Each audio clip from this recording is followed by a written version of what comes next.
15 సంవత్సరాల అనుభవం ఆంధ్ర, తెలంగాణ, కర్ణాటక, తమిళనాడులో లక్షల మంది నమ్మకమైన కస్టమర్ల సంతోషాలకు నిలయమైన మీ నివాసానికి అందమైన చిరునామా.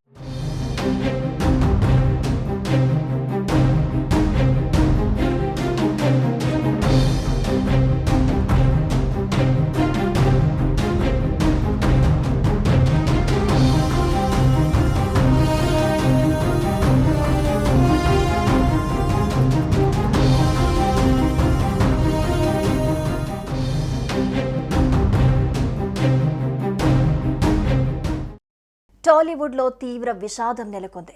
ప్రముఖ నటుడు కోటా శ్రీనివాసరావు కన్నుమూశారు. గత కొంతకాలంగా అనారోగ్యంతో బాధపడుతున్న ఆయన జులై 13న తెల్లవారుజామున 4 గంటలకు ఆయన ఫిలిం నగర్లోని తన నివాసంలో తుది శ్వాస విడిచారు. ఆయన వయస్సు 83 సంవత్సరాలు. గత 4 దశాబ్దాల సినీ ప్రయాణంలో ఎన్నో విలక్షణ పాత్రలను పోషించారు కోటా శ్రీనివాసరావు. 750కి పైగా చిత్రాల్లో నటించారు. కోటా మృతితో చిత్ర పరిశ్రమలో తీవ్ర విషాదం నెలకొంది.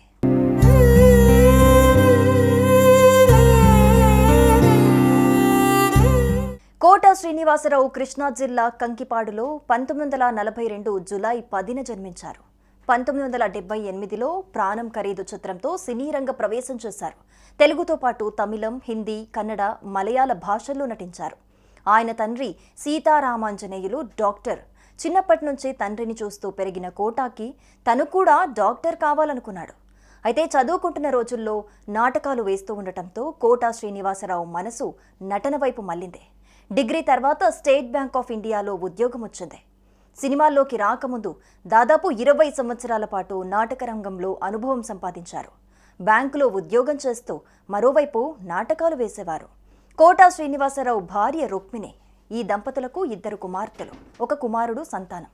రోడ్డు ప్రమాదంలో ఒక్కగానొక్క కుమారుడు కోటా వెంకట ఆంజనేయ ప్రసాద్ ప్రాణాలు కోల్పోవటంతో కోటా బాగా కృంగిపోయారు. కోటా శ్రీనివాసరావు తమ్ముడు కోటా శంకర్రావు కూడా నటుడే.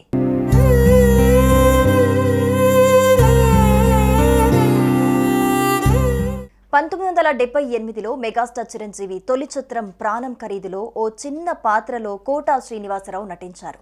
తర్వాత అమరజీవి, బాబాయ్ అబ్బాయి, వందే మాతరం తదితర చిత్రాల్లో నటించినా అంతగా గుర్తింపు రాలేదు. ఈ దశలో ప్రతిఘటన చిత్రం ఆయనకు బ్రేక్ తీసుకొచ్చింది.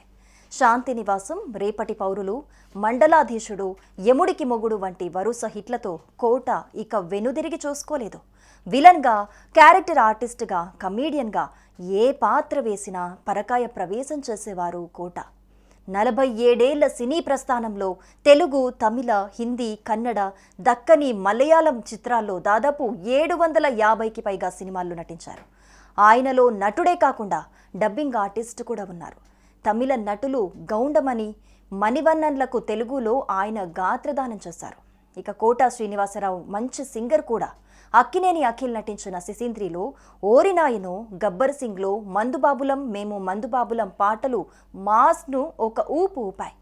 సుదీర్ఘ కెరీర్లో ఆంధ్రప్రదేశ్ ప్రభుత్వం నుంచి 9 నంది అవార్డులు, 1 సైమా అవార్డుతో సినీ రంగానికి చేసిన సేవలకు గాను భారత ప్రభుత్వం ఆయనను అత్యున్నత పద్మశ్రీ అవార్డుతో సత్కరించింది.